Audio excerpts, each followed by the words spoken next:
কই দেখি কেমন হলো আমাদের ছেলে। কেমন আছো? ভালো আছো? দাও দাও, আমার ভাইপোটাকে দাও আমার কোলে, দেখি কেমন হয়েছে আমার সোনাটা। ওলে বাবালে, ওলে বাবালে, ঘুমাচ্ছে, কার মতন দেখতে হয়েছে দেখি তো সোনাটা। আমার মতো দেখতে হয়েছে দেখো। তোমার মতন?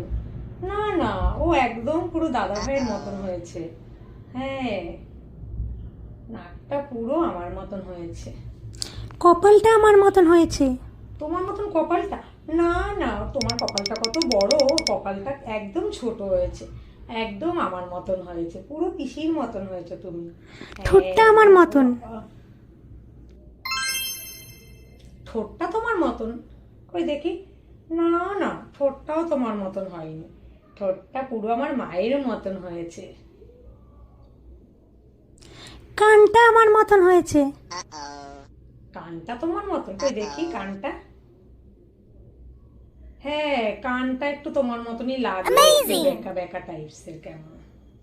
সে যাই হোক, কানটা তোমার মতন হয়েছে, অসুবিধা নেই। ঠোঁটের নিচের অংশটা দেখো, পুরো আমার মতন হয়েছে এখানে। তোমার মতন কি হয়েছে? এই থুতনির জায়গাটা এখনো তুমি কি করে বুঝলে তোমার মতন থুতনি হয়েছে? মোটেই না, থুতনিটাও পুরো অবিকল আমার বাবার মতন হয়েছে। ও পুরো দেখতে আমার বাবা মা দাদা সবাই মতন। তোমার মতন কিচ্ছু পাইনি। গায়ের রংটা আমার মতন পেয়েছে দেখো, ফর্সা। হ্যাঁ, তোমার মতন, তোমার মতন লাগছে গায়ের রংটা। না, তোমার গায়ের রংটা একটু চাপাও, কিন্তু গায়ের রংটাও বেশ ফর্সা ফর্সা হয়েছে, পুরো একদম আমার ভাইয়ের মতন।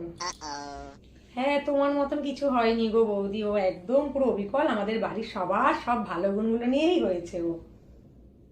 হ্যাঁ, মা 10 মাস পেটে কষ্ট করে ধরবে, কিন্তু মার মতন দেখতে হয় একদম চলবে না, ওটা যেন পরিবারের মতনই হয়।